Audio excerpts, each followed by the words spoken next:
श्रीमद् भगवद गीता चौथा अध्याय 15वां श्लोक।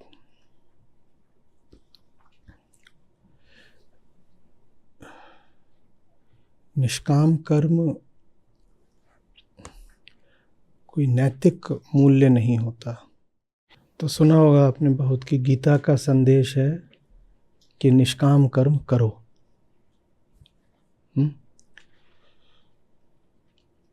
और किसी भी एक श्लोक को अगर आप पूरा समझ लें तो आप जान जाएंगे कि इस तरह का कोई संदेश देना बड़ी उथली बात होगी। श्री कृष्ण जैसा गुरु, गहन दार्शनिक ये बात नहीं कहने वाला। निष्काम कर्म कभी भी उद्देश्य या ध्येय बनाकर नहीं आता। आप नहीं कह सकते कि मेरा ध्येय है निष्कामता। अध्यात्म का, गीता का ध्येय निष्कामता नहीं होता। ध्येय तो एक ही होता है, मुक्ति, जिसका साधन है आत्मज्ञान।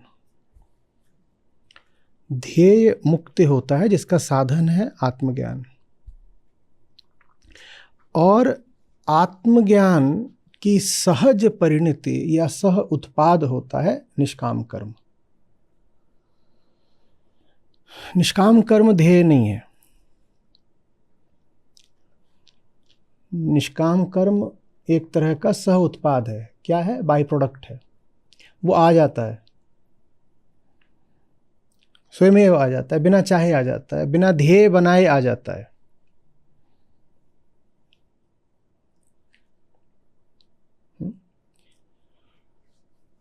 पहली ही बात क्या कह रहे हैं कृष्ण आज? मुझे जानकर, सत्य जानकर न जाने कितने मुमुक्षुओं ने निष्काम कर्म करे। निष्काम कर्म कब करे, कैसे करे? पहले क्या हुआ? पहले जाना, फिर जिया। नहीं जी पाओगे जाने बिना।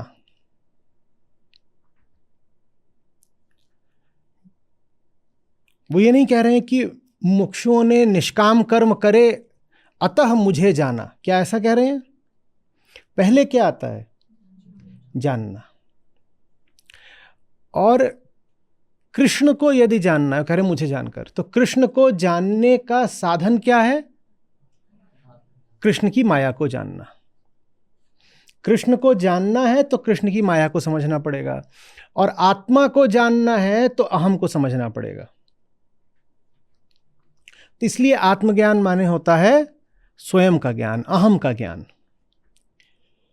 कृष्ण बहुत आगे की बात हो गए, उन्हें नहीं जाना जा सकता।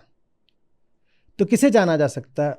उसको जाना जा सकता है जिसमें हम बंधे गुथे हुए हैं। वो क्या है? कृष्ण की माया। समझ में आ रही बात? तो पहली बात तो निष्काम कर्म बहुत पीछे की चीज है, उसको लक्ष्य नहीं बना लेना है। लक्ष्य बनाना है आत्मज्ञान को।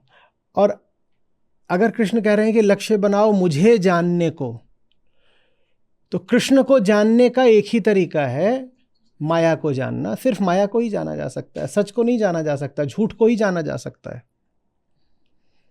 जानने वाला ही जब अभी सच नहीं है तो वो सच को कैसे जान लेगा?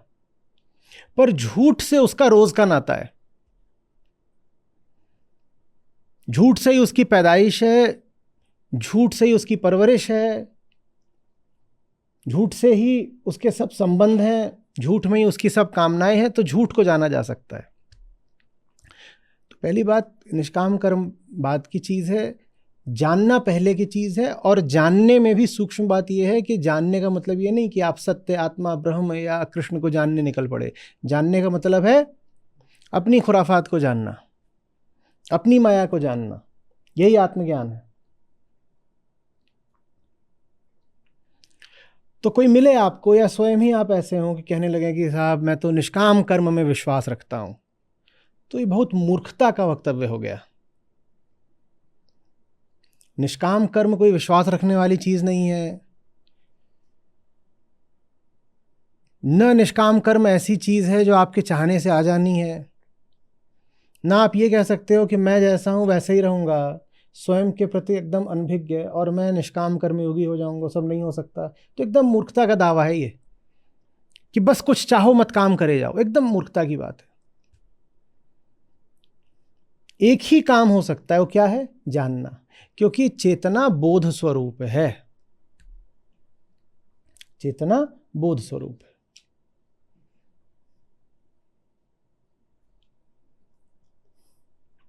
आपकी जितनी इंद्रियां हैं, इसीलिए वे सब जानने के उपकरण हैं। समस्या बस ये है कि वे सीमित को ही जान सकते हैं। आपकी कोई इंद्रिय कुछ और काम करती है क्या जानने के अलावा? सब अपने अपने तरीके से आहट लेती रहती हैं दुनिया की, टटोलती रहती हैं दुनिया को। तरीके सबके अलग अलग हैं, एक सूंघ के, एक देख के, एक छू के, एक चल के, एक पकड़ के, एक विचार करके। सब इंद्रियां लेकिन अपने अपने तरीके से क्या कर रही हैं? जानने की कोशिश।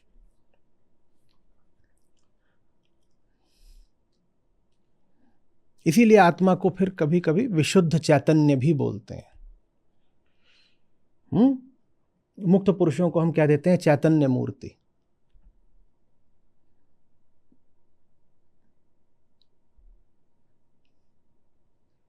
मुक्त अवस्था को हम बोलते हैं सच्चिदानंद घन।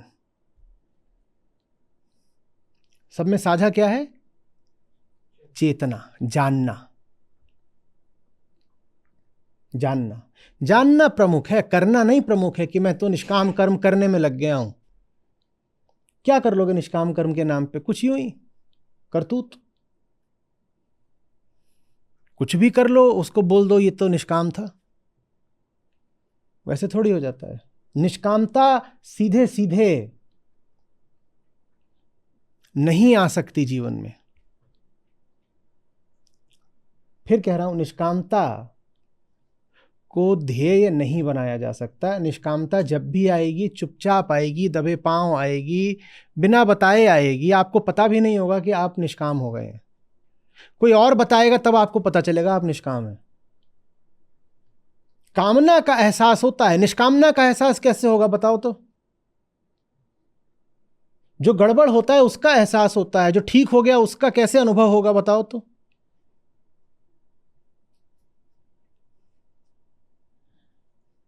कितने लोगों को भी अपने घुटने का एहसास हो रहा है? मुझे हो रहा है, मेरे दर्द है। एक ही में उसका हो रहा है, दूसरे का नहीं हो रहा। अपने दांतों का किसको एहसास है? अभी दर्द होगा, देखा।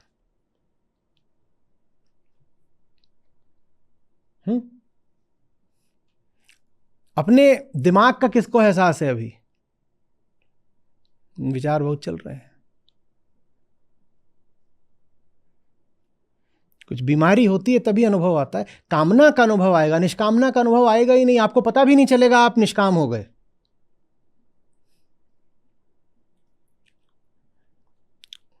अचकचा जाओगे, कोई आके बोलेगा आप तो जो भी कर रहे हो तो एकदम निष्काम है। आपको कह रहे ये कब हो गया? हमने तो चाहा नहीं। ये ऐसी ही चीज है जो बिना चाहे ही मिल सकती है। जो जो कामना करेगा उसको निष्कामना कहां से मिल जाएगी? अरे निष्कामना की कामना भी तो, और कामना करने वाला तो वही है, चाहे वो कामना की कामना करे चाहे निष्कामना को पकड़े, आदमी तो वही है ना। तो ये चीज बिना चाहे ही मिल सकती है। ऐसा नहीं कि कुछ ने चाहा तो पाया और कुछ ने बिना चाहे पाया। ये तो चीज ऐसी है कि जब पता चलेगी तो झेप और जाओगे। लगभग वैसे जैसे आप सहज बैठे हो, महिलाओं के साथ ज्यादा होता होगा। आप सहज बैठे हुए अपना कोई काम कर रहे हैं और तभी कोई आके कहे तुम बहुत खूबसूरत हो, तो क्या होता है? थोड़ा सा विचित्र लगता है ना। हमने चाहा नहीं था, हम कुछ कर रहे थे। हम बैठे थे, कुछ विचार था, कोई किताब थी, कुछ भी था, हम टीवी देख रहे थे, कुछ भी था, इस समय पर हमें इस बात से कोई प्रयोजन ही नहीं था कि हम सुंदर हैं कि नहीं हैं, हम अपना चेहरा मोहरा देह देख ही नहीं रहे थे। तभी कोई आके क्या बोल देगा, नाइस, ब्यूटीफुल, प्रिटी। थोड़ा अजीब सा लगता है नहीं, क्या है? आप लोग मत परेशान हो, किसी ने हैंडसम बोल दिया आपको, आप कुछ नहीं कर रहे थे, आप बस टहल रहे थे, आप यूं ही सड़क पर टहल रहे थे और पीछे से कोई आगे बोलता हाय हैंडसम, तो ऐसा लगता है ना जैसे किसी ने कुछ उल्लंघन सा कर दिया हो। एक तरह की ट्रेसपासिंग है ये, कुछ ऐसा आपको दे दिया जो आप लेना चाह भी नहीं रहे थे। वैसे ही लगभग लगता है जब पता चलता है कि निष्काम तो हो गए। हरी बात समझो, कोई सहज बैठा कुछ बोल रहा हो, वो बोल रहा है अपनी आंतरिकता से, बाहरी जगत से कुछ पाने के लिए नहीं बोल रहा है, भीतर उसके कुछ है इसलिए बोल रहा है। उसका नाता इस वक्त बस स्वयं से है, अपने भीतर से। और कोई आके बोले आप तो बड़े ज्ञानी हो, तो ये व्यक्ति कुछ अच्छा नहीं मानेगा, फिर कह रहा हूं झेप जाएगा, क्योंकि उसने ज्ञान बघारने के लिए नहीं बोला है, वो तो बस बोल रहा है। निष्कामता ऐसी ही होती है, आपको पता भी नहीं लगेगा अगर आप निष्काम हो। और जिसको अपने निष्काम होने का पता है वो बड़ा खुफिया कामी है, उसके पेट में दाढ़ी है। जिसको अपनी निष्कामता का ज्ञान है, ज्ञान नहीं बोल, ज्ञान मतलब समझ रहे हो ना, एहसास है, अनुभव है। जिसको अपनी निष्कामता का अनुभव है, ये निष्कामी नहीं है, ये खुफिया कामी है। कोई मिले साहब हम तो निष्काम कर्मयोगी हैं, अरे गजब इसकी कामना है, बहुत गहरी इसकी वासना है।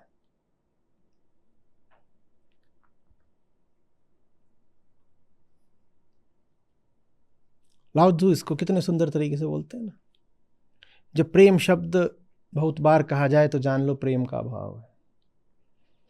जो बात मन में बहुत बार आए जान लो उसका अभाव है।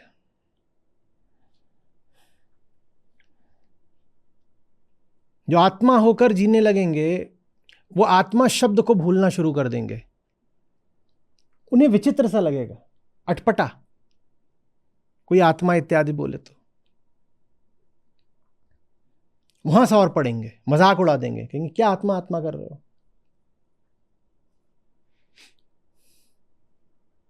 दस एक साल पहले की बात है, एक संस्था में सज्जन आए थे,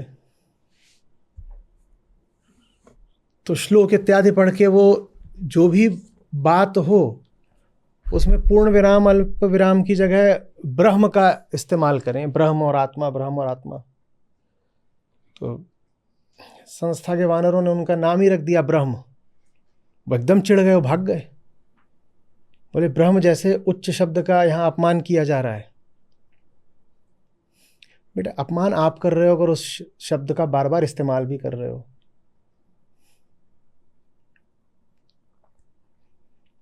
जितना उसका प्रयोग करोगे उतना पता चलेगा कि वो तुम्हारे जीवन से अनुपस्थित है। जबान में जितना ज्यादा होगा जीवन में उतना कम।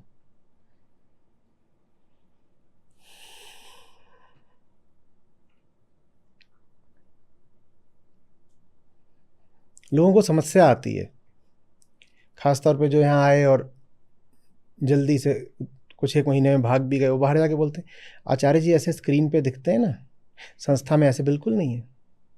मैं क्यों? बोले स्क्रीन पे देखो हर समय वो क्या बस श्लोकों की बातें करते हैं, भजनों की बातें करते हैं। मैं बता रहा हूँ, मैं उनसे 5 बार मिला, एक बार भी उन्होंने आत्मा और ब्रह्म शब्द एक बार भी नहीं कहा। 5 मुलाकातें और 5 मुलाकातें मिलाकर भी एक बार भी उन्होंने आत्मा शब्द नहीं बोला। ये बात तो सही है, पूरे दिन में नहीं बोलता मैं आत्मा।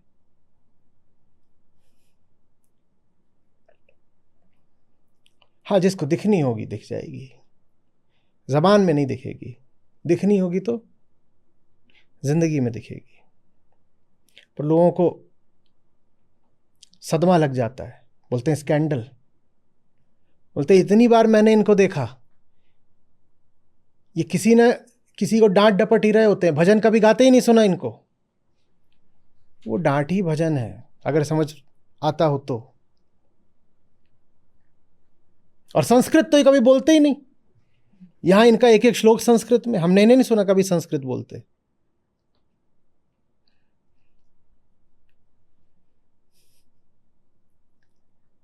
समझ में आ रही है बात? जो शब्दों को पकड़ लें स्वयं को पकड़े बिना, उनको हम तत्काल जान लेते हैं कि पाखंडी हैं। कुछ नहीं पकड़ना होता अध्यात्म में, स्वयं को ही पकड़ना होता है। एक ही चोर है, कहाँ है, वहीं उसको पकड़ना है। ये थोड़ी कि समाधि पकड़ लिया और ये पकड़ लिया। बात है, किताब है, किताब का नाम है अद्वैत वेदांत, और उसमें बातें हो रही हैं आलू मेथी की। ये उदाहरण कैसे लिया करते हैं, कभी गेंद दिखा देते हैं, कभी तौलिया दिखा रहे हैं। इसमें अद्वैत वेदांत कहाँ है? अरे अगर अद्वैत वेदांत की किताब है तो हर वाक्य में 4 बार कम से कम या तो अद्वैत आए या वेदांत आए। और कोई इन्हें अच्छा नाम भी नहीं, झुन्नू लाल, ये नाम शोभा देता है अद्वैत वेदांत पर किसी विमर्श को?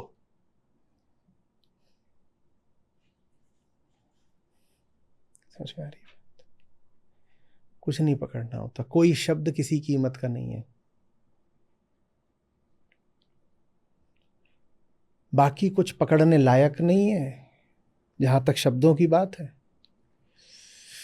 और कृष्ण पकड़े जा नहीं सकते, तो पकड़ने को बचा कौन? पकड़ने वाले को ही पकड़ना है।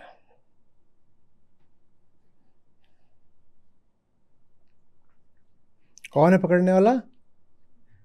मैं।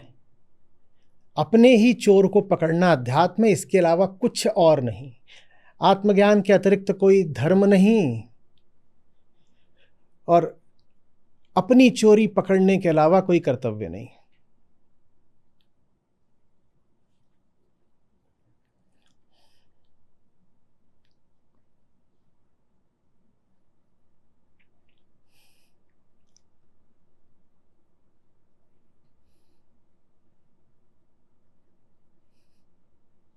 बात समझ रहे हो?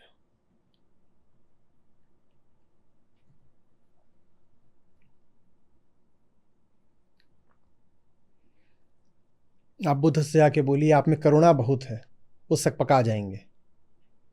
बोलेंगे पर मैंने ऐसा कभी चाहा तो नहीं।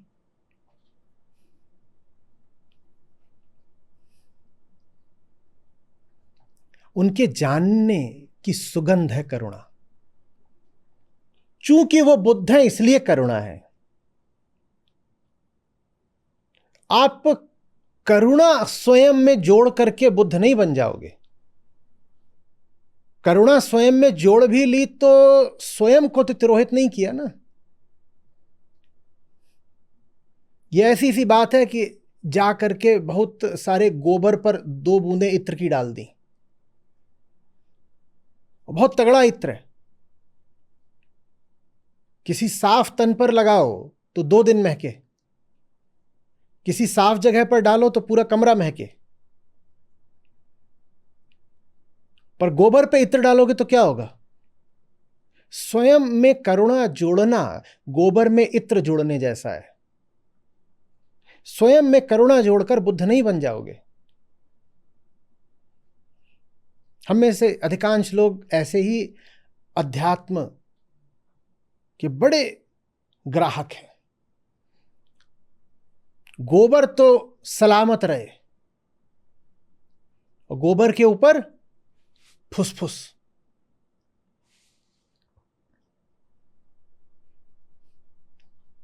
फुसफुस के साथ समस्या यह है कि वो सफल हो जाती है थोड़ी देर के लिए गोबर की दुर्गंध रोकने में।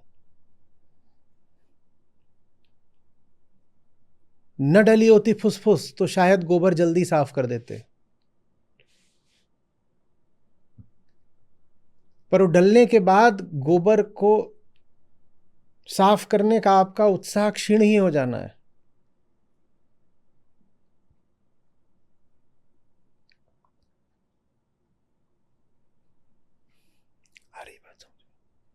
तो स्वयं में करुणा जोड़कर बुद्ध नहीं हुआ जाता। स्वयं को मिटा दो तो करुणा आविर्भूत हो जाती है। करुणा बुद्धत्व की पहचान नहीं है, शून्यता बुद्धत्व की पहचान है। करुणा तो प्रतिफल है बस। स्वयं को मिटा दिया, शून्य हो गए, ये बुद्धत्व है। और जो शून्य हो गया वो करुण हो जाएगा, वो बात की बात हो, सहज घटना घट जाएगी, आपको कोई फिक्र करने की जरूरत नहीं है। लेकिन हम स्वयं को नहीं मिटाते, हम कहते हैं हम जैसे ऐसे ही रहेंगे, ऊपर से हम करुणा का लेप लगाएंगे। करुणा का लेप लगाने से आप बुद्ध नहीं हो जाओगे, करुणा शब्द बार बार उछालने से आप बुद्ध नहीं हो जाओगे, करुण जैसा व्यवहार करने से भी आप बुद्ध नहीं हो जाओगे। कृष्ण हुआ जाता है पूर्ण होके, बुद्ध हुआ जाता है शून्य होके। अधूरे रह के ना आप कृष्ण हो ना बुद्ध हो। अधूरा क्या है? झुन्नूलाल, बीच का बिच्छू टंगा हुआ है, न जमीन का है ना आसमान का।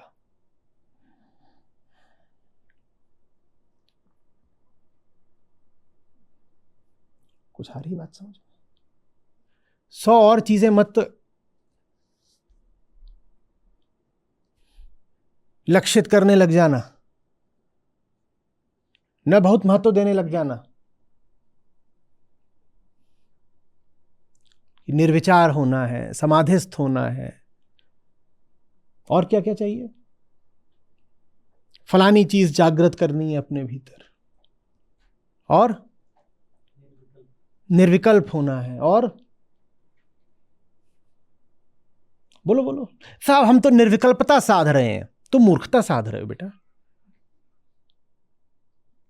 तुम वो हो जो विकल्पों में ही जीता है, निर्विकल्पता भी उसके लिए सिर्फ एक विकल्प है। तुम स्वयं को जाने बिना, स्वयं को मिटाए बिना निर्विकल्प होना चाह रहे हो, तुम बहुत मूर्ख भी हो, पाखंडी भी हो। और क्या क्या साधते हैं लोग? मौन साध रहे हैं, मौन साध रहे हैं, मौन साधक हैं। इतने दिन तक हम मौन रहते हैं। तुम पहले बतौले मूर्ख थे, अब तुम मौन मूर्ख हो। पर मूर्ख तो तुम रह ही गए ना, क्योंकि अहंकार का ही नाम क्या है? मूर्खता। उसको तो तुमने साधा नहीं, उसमें तुमने जोड़ दिया कुछ। क्या जोड़ दिया? मौन। तो अब तुम मौन मूर्ख हो। पहले तुम बातूनी मूर्ख थे, पर मूर्ख पहले भी थे, अभी भी हो। हाँ, इतना जरूर है कि अब मौन हो तो लोगों को लगता है जरूर कुछ गहराई आ गई है, मामला मिस्टिकल हो गया है, बोलते नहीं है। न बोलने वालों को इज्जत मिल जाती है ज्यादा कई बार।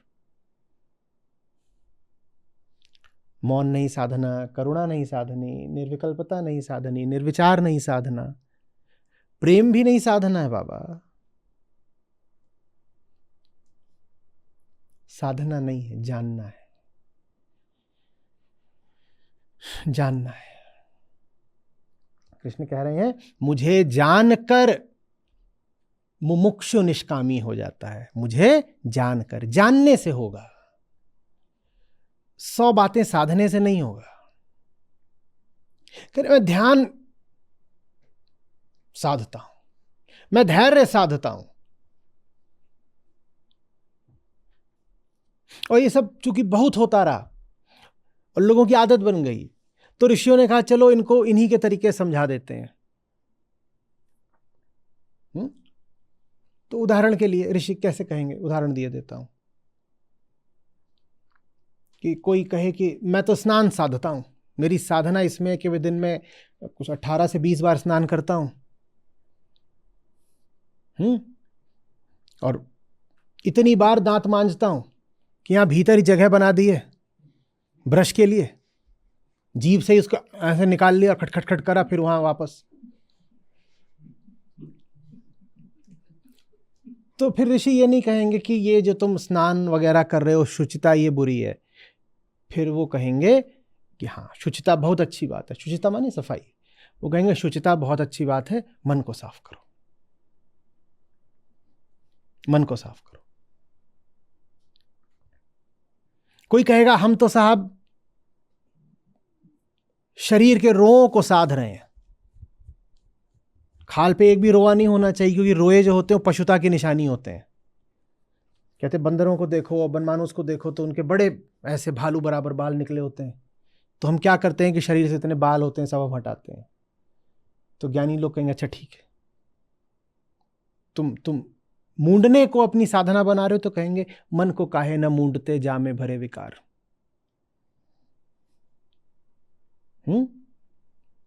पूरा क्या है?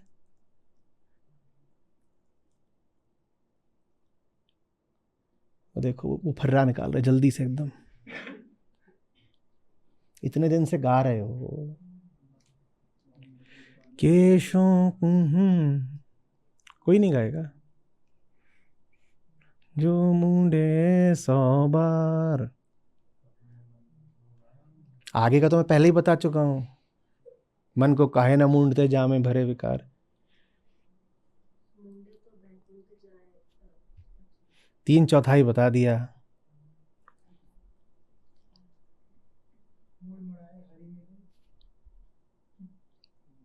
अलग ही कुछ मुड़ा रहे हो। हम 3/4 मूंड चुके हैं, 1/4 में तुमसे कहा तुम उस तरह चला दो। तुम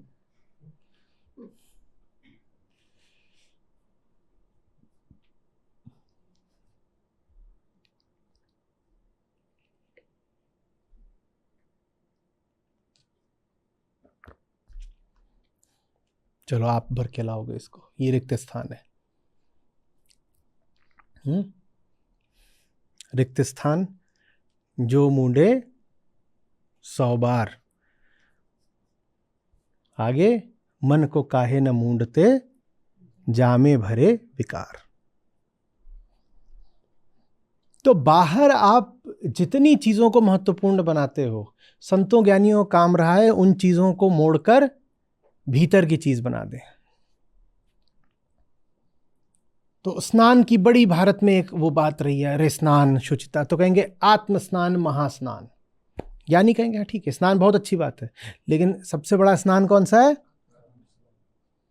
और इसी बात को लोक भाषा में संत कैसे कहेंगे? मीन सदा जल में रहे धोए बास न जाए। तो क्या धोना है फिर? क्या धोना है? मन को धोना है। नहाए धोए क्या नहीं। हाँ इसका पहली साखी का आप उत्तरार्ध बताएंगे। नहाए धोए क्या भया रिक्त स्थान। अभी बताने को बोला था, सबने सुन लिया। ये ऐसे ही नहीं लिखते कुछ कम्युनिटी पे, और नहीं लिखेंगे। किसी ने कुछ नहीं सुना है, ठीक है। नहाए धोए क्या भया रिक्त स्थान, फिर मीन सदा जल में रहे धोए भास न जाए। कहते हैं बिल्कुल नहाओ, लेकिन उसमें साफ क्या करनी है? मन की मैल। नहीं, आपने कुछ नहीं सुना,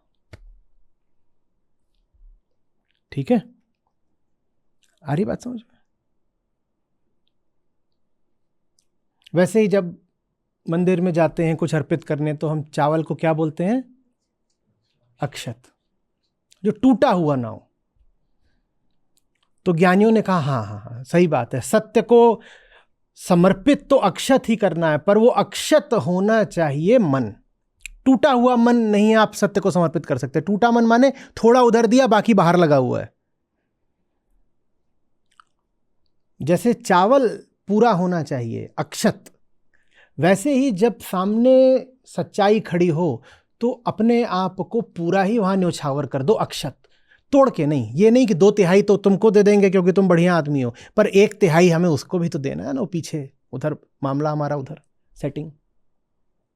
वो नहीं, पूरा ही दे देना है।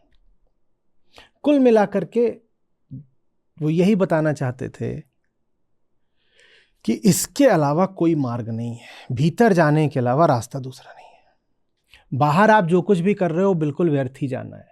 बाहर आप जो भी कुछ साध रहे हो कुछ नहीं मिलेगा।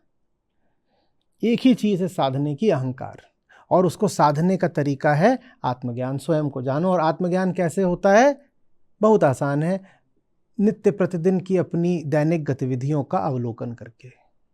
तो इसीलिए आप लोग जो लिखते हो जाके कम्युनिटी में, हम उसको बोलते हैं अवलोकन। वो जो अवलोकन है वही साधन है आत्मज्ञान का, और आत्मज्ञान ही साधन है मुक्ति का, और मुक्ति के ही ये सब फूल हैं, करुणा, प्रेम, निष्कामता इत्यादि। शुरुआत लेकिन आत्म अवलोकन से ही होनी है। वही करने के लिए आपको कहा वहाँ लिखिए। लेकिन उसमें भी खेद की बात यह है कि बहुत लोग आत्म अवलोकन नहीं करते, वो इधर उधर फुलझड़ियाँ जलाते रहते हैं। स्वयं को देखो, और स्वयं को देखने में ये नहीं बोलना है कि मुझ जैसा कौन सुंदर है और हसीन है। स्वयं को ईमानदारी से देखा है तो कुछ मज़ेदार बात ही पता चलती है। हमें चुटकुले सुनाओ। कम्युनिटी एक तरह की जोक बुक होनी चाहिए। दुनिया फेसबुक पे, हम जोक बुक पे। वो जो जोक बुक है, कहाँ से आएंगे उसके जोक? कुछ नहीं, स्वयं को देखा और यही पता चला। आ रहा मजा? नहीं आ रहा है? बंदर को देख के किसको नहीं मजा आता? एक बंदर जो लगातार अपने कपड़ों में लेके घूम रहा है, उसका क्या? खोजो जरा कपड़ों में, कहाँ है बंदर? देखिए, जेब में है या कॉलर के पीछे छुपा है? कहाँ है बंदर? कपड़ों के भीतर जो कुछ है वो बंदर ही है। मजा नहीं आएगा? फिर पकड़ में आया। क्या कर रहा था? कुछ नहीं, केला।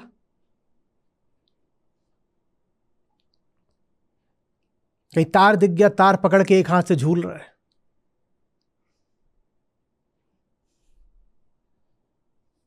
कहीं दाने दिख गए, जा रहा था उधर, कोई और आ गया तो उसको दांत दिखा रहा है। और क्या करता है आदमी दिन भर? इसको नोचा, उसको घसोटा, उसको दांत दिखाए, कहीं अमरूद दिखा, उधर को भाग दिए। यही तो करता है आदमी दिन भर। समझ में आ रही? जो जान गया, उसमें जितने सद्गुण हैं, वर्च्यूज, वो सब अपने आप उतर आएंगे, बिना चाहे, बिना मांगे, यहां तक कि बिना जाने। यह है मजेदार बात। जो स्वयं को जानता है, विचित्र विरोधाभास, जो स्वयं को जानता है वो कभी नहीं जान पाता कि वो प्रेमी कब हो गया। जो स्वयं को जानता है वो कभी नहीं जान पाता कि उसमें इतना धैर्य कहां से आ गया, इतनी सहजता, इतना साहस कहां से आ गया। उसको कभी पता नहीं चलेगा। सब जानता है, ये नहीं जानेगा कि साहसी। हाँ, ये नहीं पता होगा उसको साहसी है। उसको बस ये पता होगा कि अब मैं ठीक हूं, मैं परेशान नहीं हूं। बस ये पता होगा, क्योंकि परेशानी पता चल जाती है। उसको क्या पता लग रहा होगा? जैसे बोझ हट गया हो, जैसे तनाव छट गया हो, बस ये पता चलता है। और ये भी बहुत समय तक पता नहीं चलता। बताओ क्यों? क्योंकि कुछ भी पता लगने के लिए उसका विपरीत आसपास होना चाहिए।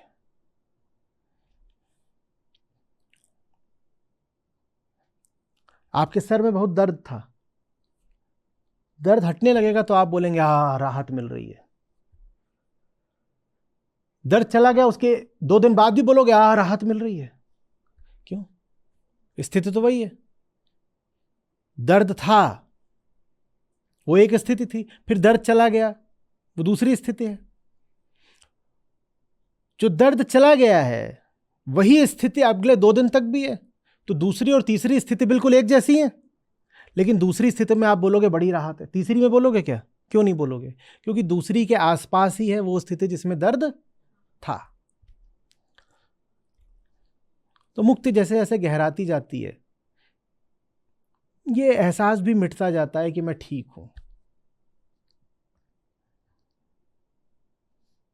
अच्छा ही है ना, मैं बीमार हूं, इसमें भी क्या था, मैं हूं।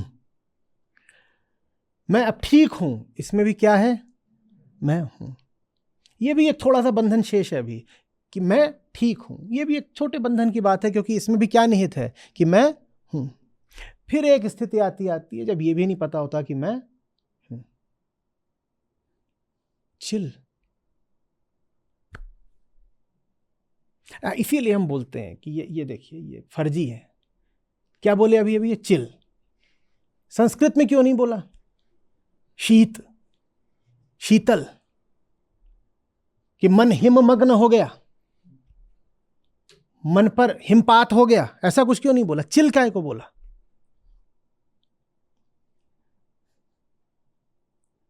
कोई तरीका है?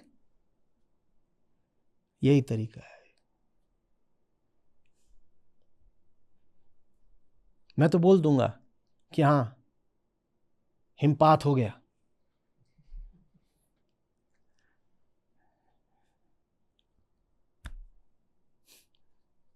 आपको क्या समझ में आएगा?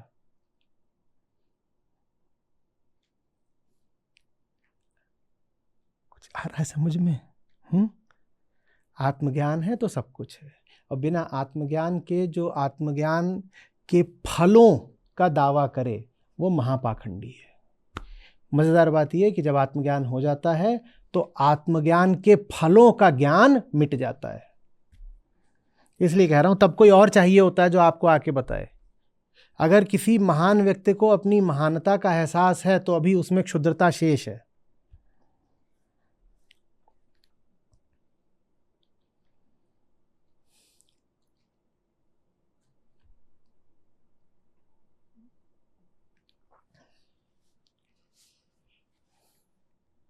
जो सचमुच महान हो जाएगा वो बिल्कुल सहज हो जाएगा, न वो क्षुद्र होगा और न ही वो महान होगा।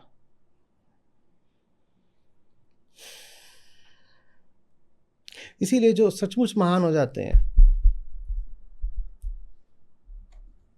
उनसे लाभ लेने से दुनिया बहुत बार वंचित रह जाती है।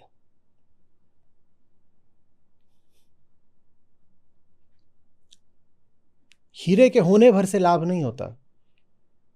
कोई जौहरी भी चाहिए होता है जो दुनिया को बता सके कि हीरा कितने का है। दुनिया तो जानती नहीं कि हीरा है या साधारण पत्थर है। उसको तो जब जौहरी ले जाता है और झाड़ पोंछ के थोड़ा काट कूट के सजा देता है और उस पर एक दाम लिख देता है तो लोग उसका आदर करते हैं हीरे का। नहीं तो हीरा पड़ा बाजार में, फिर पकड़े गए, रिक्त स्थान। हीरा पड़ा बाजार में, अब इसका 1/4 आप भरोगे, आगे का बता देता हूं। जहां हीरा का पारखी वहां हीरा का मोल। हीरा पड़ा बाजार में, रिक्त स्थान, नीचे जहां हीरा का पारखी वहां हीरा का मोल। तो हीरे के होने भर से दुनिया हीरे से लाभ नहीं उठा सकती। हीरे से लाभ उठाने के लिए एक जौहरी चाहिए, क्योंकि हीरा भूल जाता है कि वो हीरा है। इसी तरह से जो महान होते हैं सचमुच, वो लगभग भूल ही जाते हैं कि वो महान है। फिर एक मध्यस्थ चाहिए होता है। जौहरी जैसे एक मध्यस्थ है, बिचौलिया है, जो कि जनता को बता पाए, सुनो ये महान है। क्योंकि जो महान है वो अपने मुंह से बोल ही नहीं पाएगा कि वो महान है। कुछ तो बात विनम्रता की हुई, और विनम्रता से ज्यादा बात हुई कि उसको बेचारे को पता ही नहीं है कि वो महान है।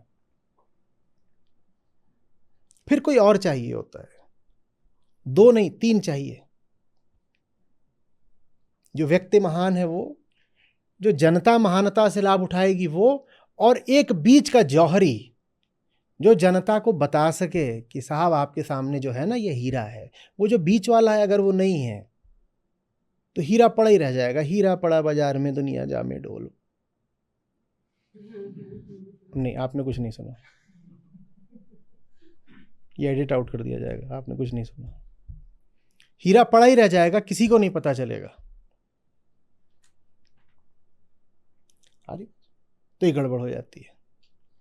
और जो नकली महान होगा उसको भली भांति पता होगा वो महान है, और बिल्कुल हो सकता है कि उसने अपनी क्षुद्रता का थोड़ा सा उल्लंघन करा हो, बिल्कुल हो सकता है कि महानता के कुछ तत्व उसमें आने शुरू हो गए हों, पर यह व्यक्ति अपनी महानता की घोषणा कर लेगा। तो लोगों को फिर आमतौर पर कौन से मिलते हैं लोग? जो पूरी तरह महान नहीं होते।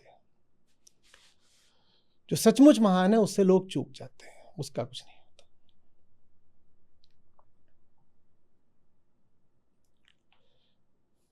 भूलिएगा नहीं कि राम स्वयं रामायण लिखकर नहीं गए, कोई चाहिए था जो राम का वृत्त लिखे।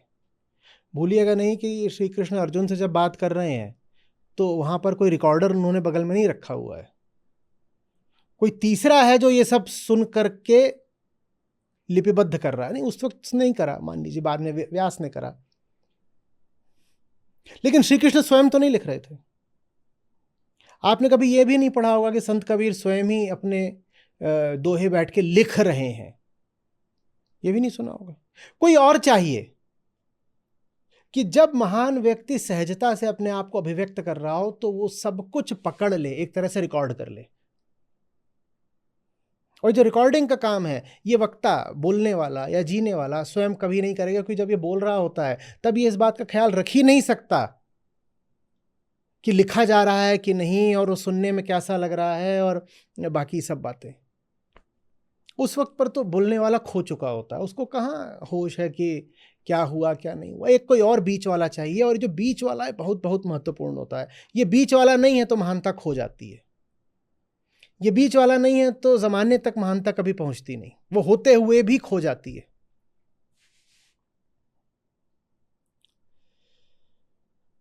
समझ में आ रही बात? ये महत्वपूर्ण बात इसमें हमारे लिए क्या, हमारे लिए ये है कि अगर आपको अपने सद्गुणों आदि का बहुत पता है तो सतर्क हो जाइए, मामला कुछ नकली चल रहा है। साहसी व्यक्ति को एहसास होना जरा कम हो जाएगा कि वो साहसी है, क्योंकि जिस साहस का अभी एहसास हो वो साहस डर से बहुत दूर का नहीं है।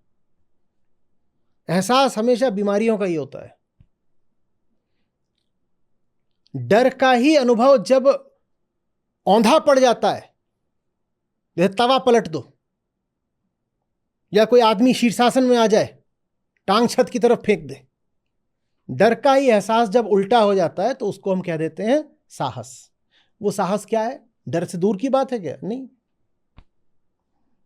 वास्तविक साहस में साहस के होने का भी पता नहीं चलता। मुझे बड़ा मजा आता था समझाने में, ये मैं 2-2 घंटे लगा के बस एक यही बात समझाया करता था, कॉन्फिडेंस इज फियर। ये 10-15 साल पहले की बात हो गई, और सामने बैठे होते थे ये छोटे छोटे 17, 18, 20 साल वाले, वो ऐसे देखते थे, बोलते थे ये देखो। और उनको मैं बोलता था कि will power is a useless medicine for an imaginary disease. वो फिर ऐसे हो जाते थे। पूरी दुनिया हमसे कह रही है विल पावर इतनी बड़ी बात होती है, और ये कह रहे हैं कि will power is a useless medicine for an imaginary disease. और फिर कद में वो मेरे ही जितने होते थे, 18 साल होते होते कद तो पूरा निकल आता है, पर ऐसे इतने छोटे छोटे चेतना में। और जो मारा मारी मचती थी कि ऐसे कैसे बोल दिया कॉन्फिडेंस इज फियर। अब उन दिनों की रिकॉर्डिंग अच्छी नहीं, कोई था नहीं जौहरी। हम नहीं कह रहे हम हीरे हैं बाबा, माफ करो, जौहरी छोड़ दो, कोई रिकॉर्डिंग करने वाला नहीं था। तो उन दिनों की है नहीं, उन दिनों का ज़्यादातर माल बस लुप्त हो गया, कुछ थोड़ा बहुत जो है वो आप लोगों की सेवा में डाल दिया है।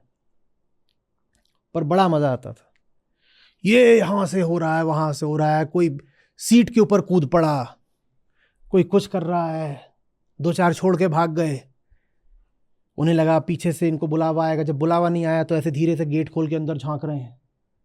सब कुछ देखा है।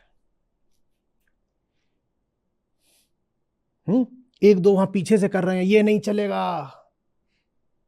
हाँ चोल बे, कॉन्फिडेंस इज फियर, ये नहीं होता है, गलत बात है। तो उनको मैं बुला के मंच पे चढ़ा दूं, मैंने जो भी बोलना है यहाँ से बोलो, सबको सुनाई देगा बेहतर, और यहाँ खड़ा कर दूं तो ऐसे ऐसे हो रहे हैं, तो फिर मैं उन्हें गोद में ले लूं, आओ बेटा तुम्हारी जगह यही है, एक गोद में एक जेब में।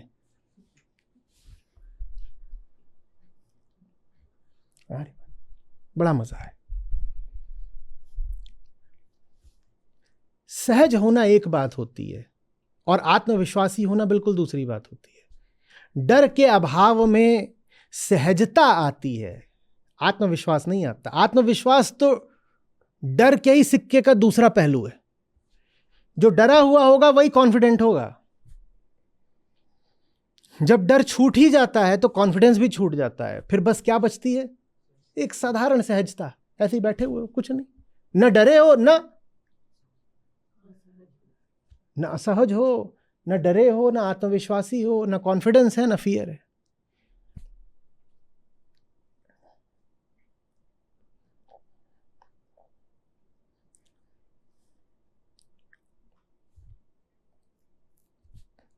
आ रही बात समझ में?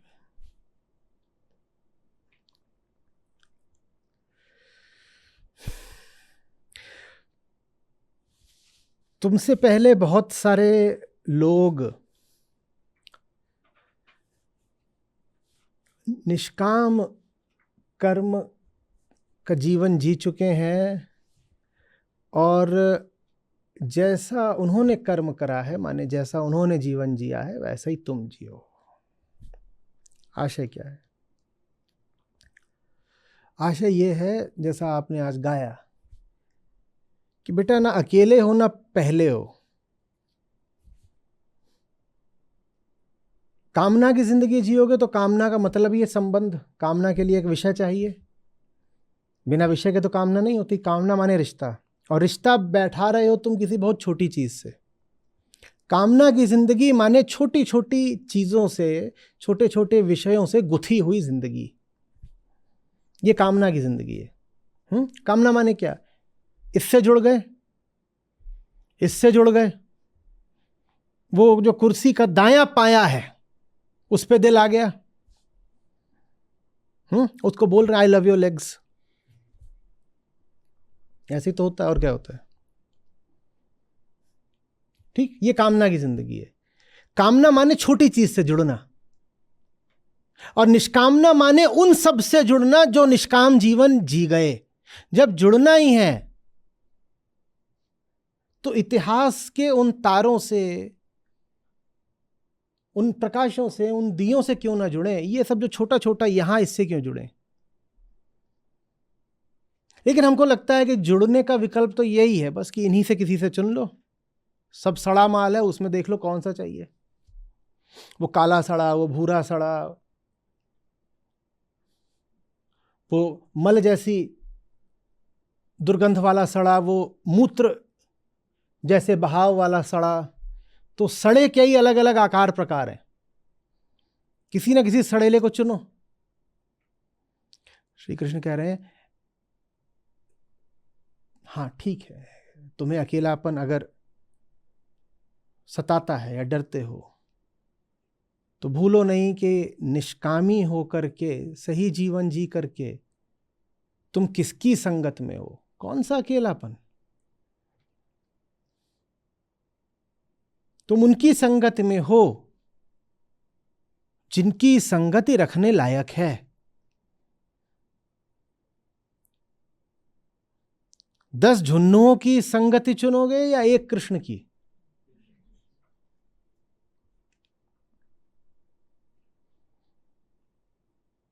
लेकिन अहंकार को लगता है कि हम ही से बहुत बड़ी कीमत मांगी जा रही है। हमसे कहा जा रहा है अरे अरे अरे, स्वयं को जानो, स्वयं को जानने से कामना मिट जाएगी, ये हमसे बहुत भारी चीज मिटा दी गई।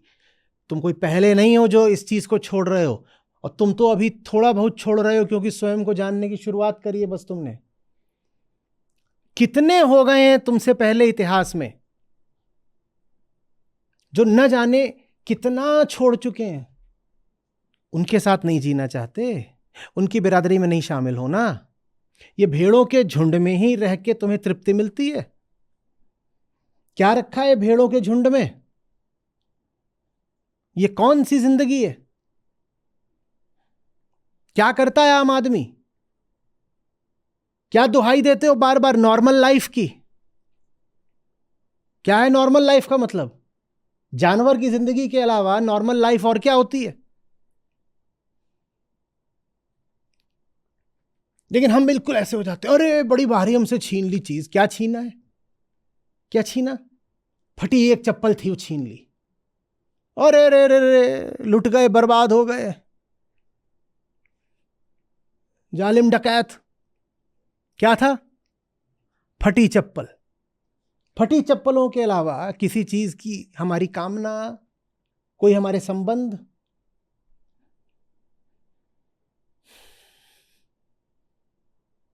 और सुनो, वो जो खरा आदमी होता है ना, वो बिरला होता है। तो ये तो हो नहीं पाएगा कि अपने आसपास गली मोहल्ले में ही दो चार निकल आए। वो तो शताब्दियों में एक होते हैं कोई। तो ये बहुत बड़ी मांग होगी कि वैसा कोई व्यक्ति जीवित ही मिल जाए। वैसे किसी व्यक्ति का अगर तुम्हें वृत्त भी मिल जाए, वृत्त माने उसका जो कृतित्व है, उसने जो काम करके छोड़ा, उसने कुछ लिख के छोड़ा, उसने कुछ अनुसंधान आविष्कार छोड़ा, तो वो भी बड़ी बात है। वो भी बहुत बड़ी बात है।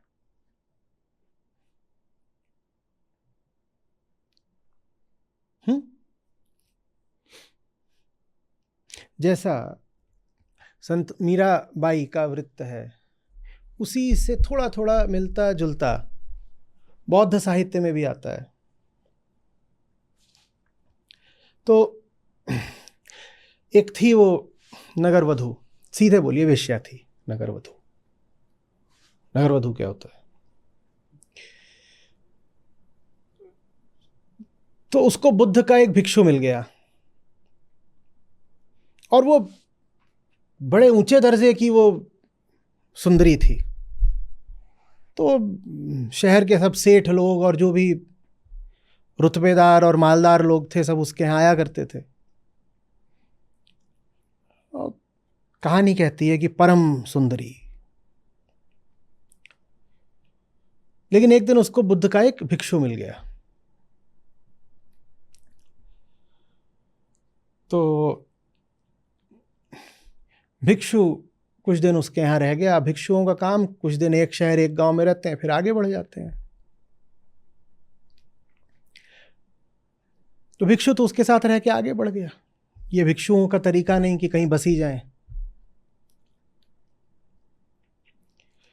लेकिन भिक्षु के आगे चले जाने के बाद, अब मैं ये बोल रहा हूं तो मुझमें ये लग रहा है कुछ लोगों को आपत्ति ना हो जाए कि लोग कहें कि वहां पर आपने नाम लिया मीराबाई का और यहाँ पर आपने नाम ले लिया नगर वधू का, और आप क्या दोनों की तुलना कर रहे हैं? नहीं बाबा, नहीं। मैं संत की और नगर वधू की तुलना नहीं कर रहा हूं, मैं बोध की गहराई की तुलना कर रहा हूं। तो इस तरह के अनुचित आक्षेपों से थोड़ा बचिएगा।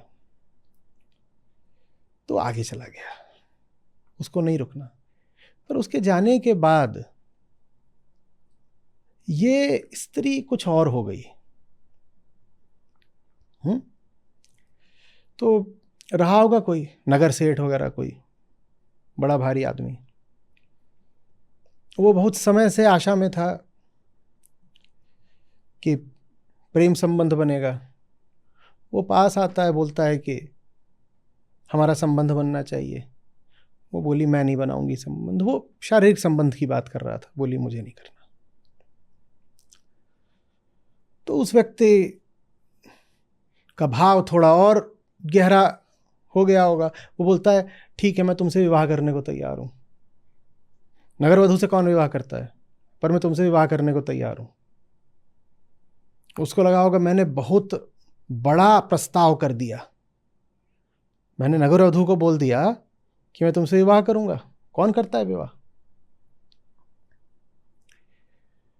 तो वो बोलती है नहीं, तुमसे विवाह भी नहीं करना। तो अब वो उखड़ गया, क्रोधित हो गया एकदम। बोलता है कि क्यों नहीं करना? तुम्हारी ज़िंदगी क्या है? ठीक है, तुम्हारे पास रुपया पैसा बहुत है, बहुत तुम्हारे पास आते हैं, लेकिन हो तो तुम नगरवधु ही ना। तो फिर उसने उसको भिक्षु के बारे में बता दिया। बोली था कोई आया था, कुछ दिन यहाँ रहा, चला गया, और अब वही है मेरे जीवन में। तो वो हंसने लगा सेठ। बोला वो चला गया, वो थोड़ी लौट के आएगा, पागल। भिक्षुओं का ये तरीका होता है, वो आते हैं, रुकते हैं, चले जाते हैं, वो लौटेगा थोड़ी तुम्हारे। बोलती नहीं, वही पति है मेरा, वही पति। वो और हंसने लगा। बोले कौन सा पति, कैसा पति? वो पति है तो उसको बुलाओ। बोली बुलाने की कोई बात नहीं, वो कहीं गया ही नहीं, वो यही है। तो अब उसे क्रोध आ गया, हंसी गायब। तो पागल हो गई है, जितना पैसा चाहती है दूंगा, मेरी पत्नी बन के रहेगी, रानी की तरह ठाठ में रहेगी। क्या वो किसी भिक्षु के लिए तू पागल हुई जा रही है? तो वो जवाब देती, बोलती है कि मुझे उसकी वेश्या होकर भी रहना पसंद है, तुम्हारी पत्नी बनने की अपेक्षा।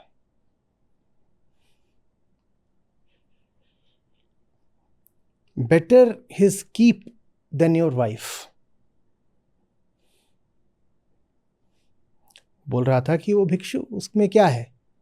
वो बोली उसमें ये है, और उसमें और तुम में इतना अंतर है कि तुम्हारी बीवी होने से बेहतर मैं उसकी वेश्या होना ही पसंद करूंगी।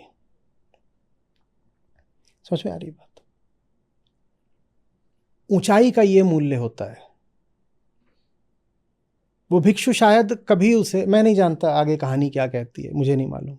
अभी भी जो मैंने सुनाया उसमें आधे रंग तो मेरे भरे हुए थे। कौन सा मुझे याद है कि किस ग्रंथ की कहानी है और कहाँ बोली गई और क्या है, पर भाव ये था। तो ऊंचाई की कीमत ये होती है कि अगर वो नहीं भी दिखाई दे रही तो आदमी बस उसकी आहट के भरोसे जी सकता है।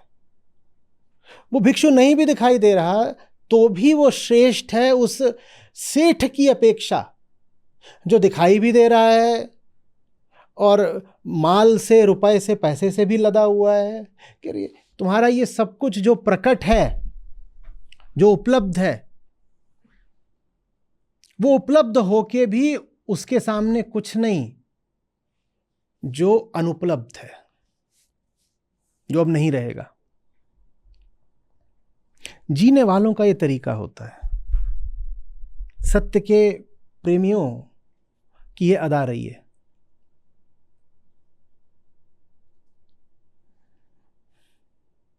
बात समझ रहे हैं?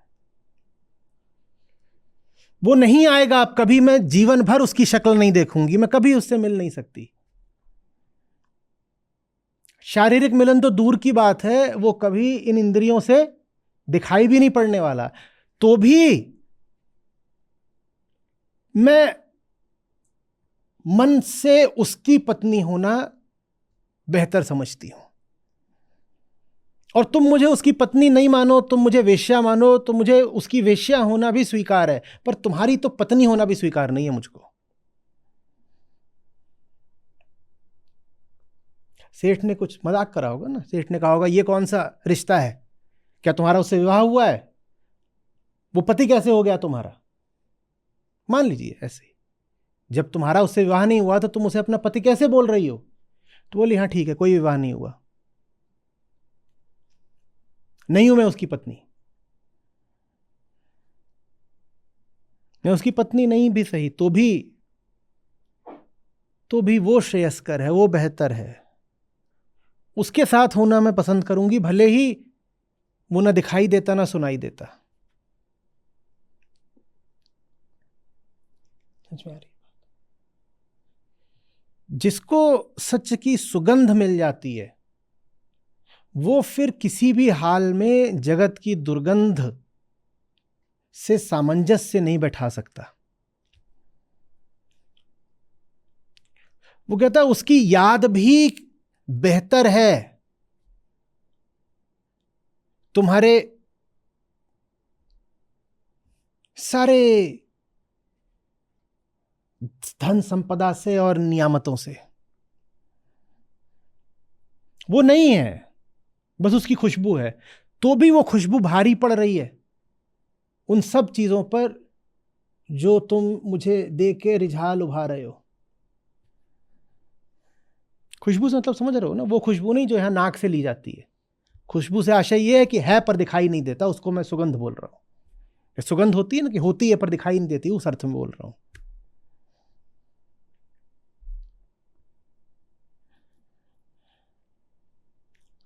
अर्जुन अकेले नहीं हो तुम। तुम्हें क्यों लग रहा है कि तुम पहले होगे जो सत्य को संसार के ऊपर वरीयता दोगे? तुम पहले नहीं हो।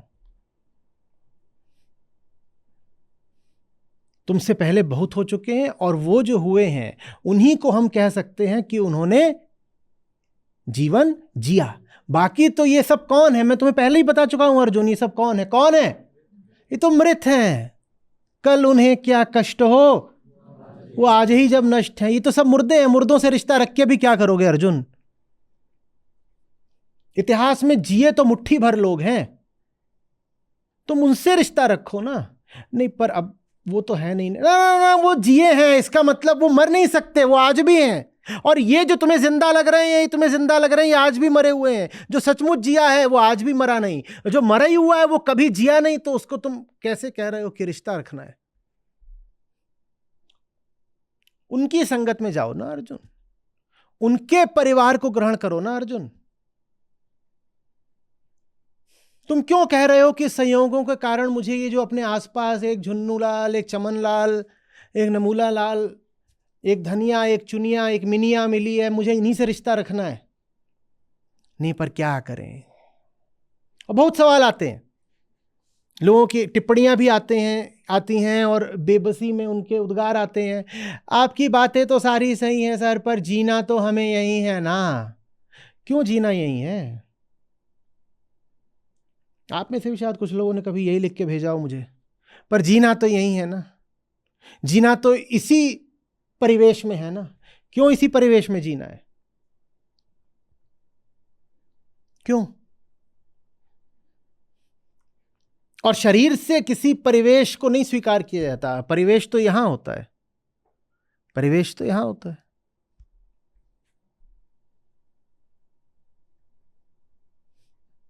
शरीर से कोई बाध्यता है भी नहीं, उठ के जा सकते। तो यहां से तो उनके हो जाओ ना जो कृष्ण के हो गए। शरीर को मैंने मान लिया कि परिस्थितियों ने बंधक बना रखा है किसी जगह पर, तो भी इसको तो किसी ने नहीं बंधक बना रखा ना। यहां से उनके हो जाओ, वही तुम्हारा कुनबा है, वही तुम्हारा परिवार है, उन्हीं के हो तुम।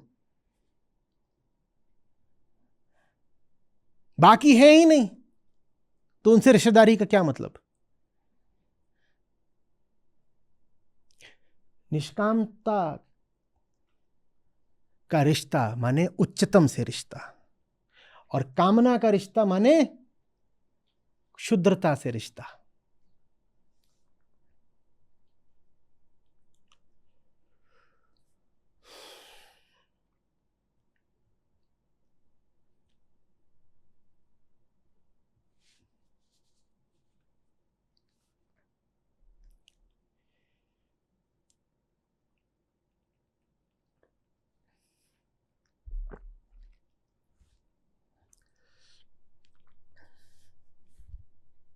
पार्थ, जैसे वो जिए वैसे ही तुम जियो। मत पूछो मुझसे कि जमाने से अलग होके जिए कैसे। बड़ा ही हमारा सवाल रहता है कि दुनिया से अलग होके जिए कैसे। तो यहां 4 अध्याय 15वें श्लोक में श्री कृष्ण ने उत्तर दे दिया है, जैसे वो सब जिए थे वैसे तुम भी जियो। और मत सोचो कि तुम्हारे पास कुल कुटुंब परिवार संगति कुछ नहीं है, वो रही तुम्हारी संगति। और जैसे उस नगर वधू ने कहा था, हाँ नहीं दिखाई देगा पर उसकी खुशबू है, वैसे ही कह दो, हाँ दिखाई नहीं देते वो पर उनकी खुशबू है। अकेला नहीं हूं मैं, वो मेरे साथ हैं। कौन सा अकेलापन? कोई अकेलापन नहीं है। कमरे में भगवत गीता रखी है ना, अब किसकी कमी है? और जिसके कमरे में भगवत गीता रखी हो अभी भी कहे अरे जिंदगी बेजार है, जानू का इंतजार है। ये आदमी नहीं है, ये जानवर से गया गुजरा, ये मुर्दा है। तुम्हारे कमरे में स्वयं कृष्ण थे, उसके बाद तुम किसका इंतजार कर रहे थे? और तुमने ये कर कैसे लिया कि जब कमरे में गीता थी तो उसके बाद तुम कहीं और रिश्ता बनाने निकल पड़े? तुम गीता के द्रोही हो।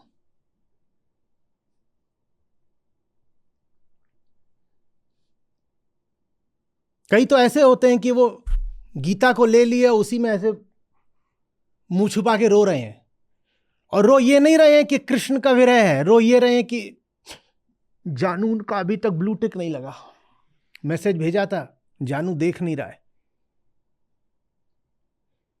और गीता किस काम आ रही है? नैपकिन है, आंसू आंसू पोंछने के काम आती है।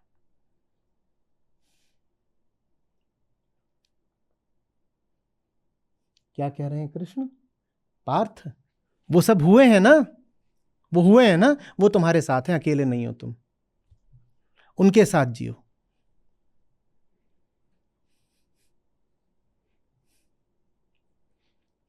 एक नगरवधु को एक भिक्षु की संगति इतनी मजबूती दे गई कि वो बोल पाई, हां मुझे मालूम है कि शरीर से मुझे वो कभी दिखाई नहीं देगा, लेकिन फिर भी अब मैं उसकी हो गई तो हो गई, कोई और अब मेरे पास ना आए। एक नगरवधु के लिए भी ये संभव है। उसको तो बस एक भिक्षु मिला था, आपको तो कृष्ण मिले हैं। आपके लिए क्यों नहीं संभव है? आप क्यों नहीं कह पाते हो कि नहीं चाहिए अब किसी की संगति? एक का होना था, एक के हो गए, दूसरे की तलाश अब बेईमानी होगी। कबीरा रेख सिंदूर की काजल किया न जाए, तन में मन में प्रीतम बसा, दूजा कहां समाए। दूजा तो छोड़ दो, आप तो भड़बूजे की तलाश में हो, और मिल गया भड़बूजा, उसको छोड़ भी नहीं रहे, उसी में मुंह डाल रखा है। दूजा, तीजा, चूजा,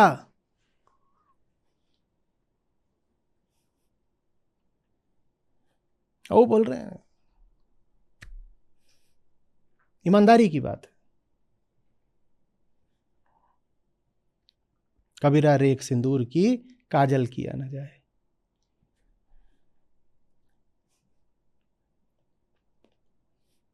जिसको रिझाने के लिए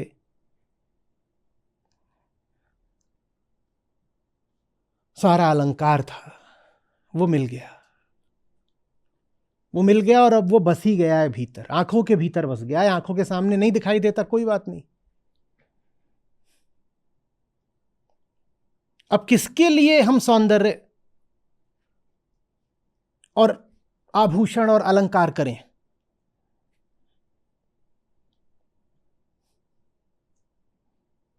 दूसरे के लिए कोई जगह नहीं है। अब अक्षत हो गए, हम ही अक्षत हो गए, दूसरे के लिए कोई जगह नहीं। अब टूटन जैसी कोई बात नहीं भीतर, बिखरे नहीं है, कृष्णमूर्ति की भाषा में कहें तो फ्रेगमेंटेड नहीं है, अब भीतर अक्षत हो गए। दूजा कहां समाए।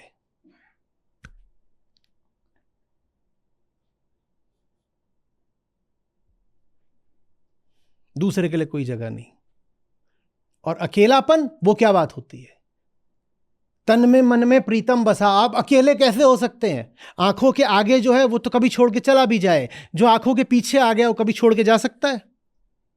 तो अकेलेपन की कोई बात ही नहीं।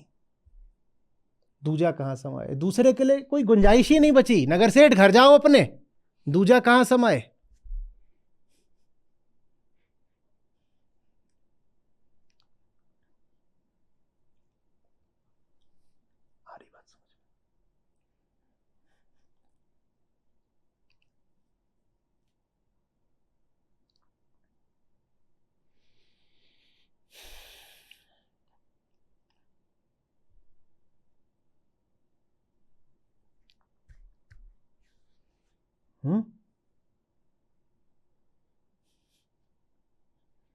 आत्मज्ञान माने मूर्ख कामनाओं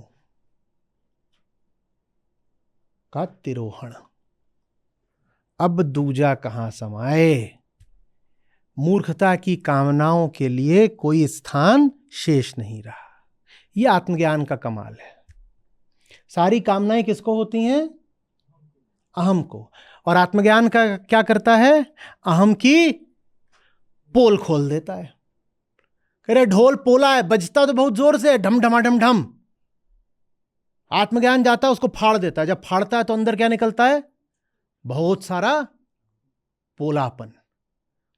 ढोल की पोल। बजता तो ढोल बहुत जोर से था, पर वो इतनी जोर से बजता इसीलिए था क्योंकि भीतर से पोला था। आत्मज्ञान तीर है, वो जाता है खट, फाड़ दिया। अब वो बजता भी नहीं है, उसका पोलापन सारा उद्घाटित हो गया। सारी कामनाएं किसको थी? अहम को। अब अहम की जब पोल खोल हो गई तो कामनाओं का क्या हुआ? जब कामना ही नहीं बची तो भाई मेरे दूजे तीजे चूजे, तुम्हारे लिए अब कोई जगह नहीं है, क्योंकि तुम तो मुझ में कामना मार्ग से ही आ सकते थे। मुझे तुम्हारी कामना अब है ही नहीं, सब हटो। सारी कामनाएं अहंकार को होती हैं। आत्मज्ञान अहंकार का भंडाफोड़ कर देता है। सब कामनाएं एकदम ऐसे ही गिर जाती हैं, मन ही नहीं करता। समझ में आ रही बात?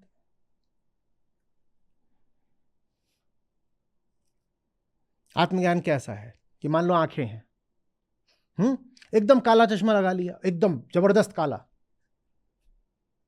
अब जलेबी है सामने, और जलेबी पे बैठी थी एक मक्खी भी, पर लगा है काला चश्मा, वो बिल्कुल मक्खी जैसा काला। तो जलेबी की मक्खी दिख नहीं रही थी। आत्मज्ञान का मतलब है अपनी ही आंखों की सफाई।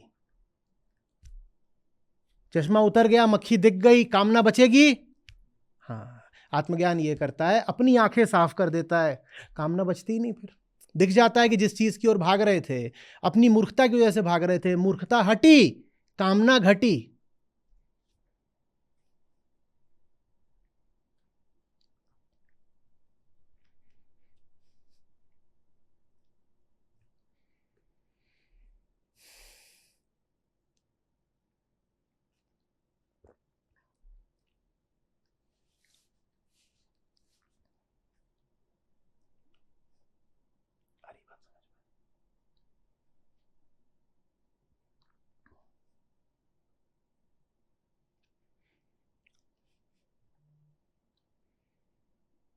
अब तो मन हंसा भया।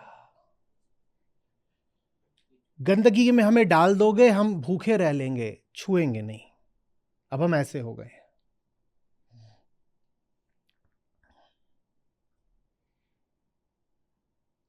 अब चुनाव आ गया है जीवन में, मोती चुन चुन खाए। मोती मिलेगा तो रिश्ता बना लेंगे, नहीं तो हमें न लेना न देना, मगन रहना।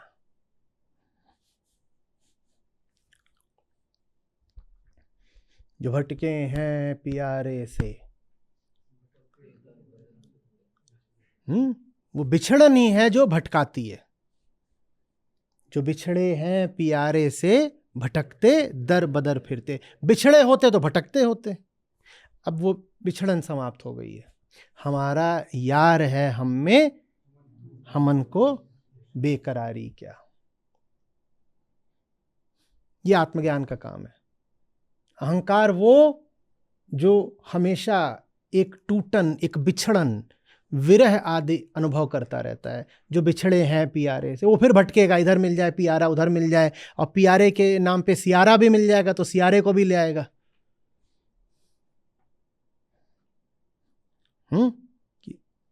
बहुत प्यारा मैं लेके आया हूं, क्या?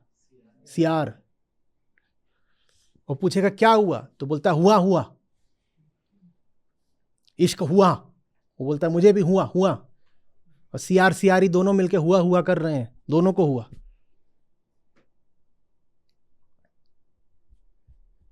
अरे रही बात?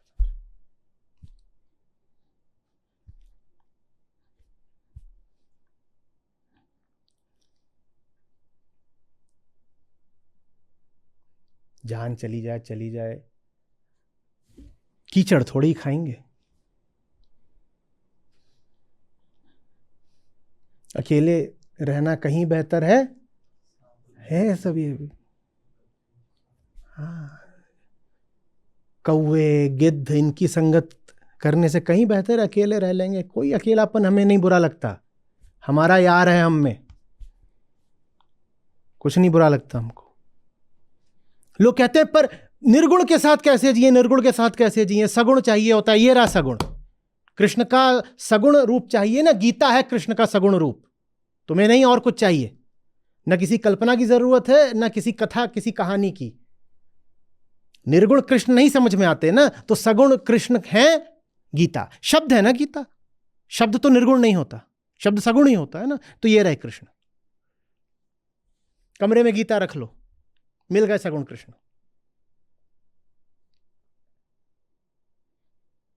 हुआ हुआ बंद करो।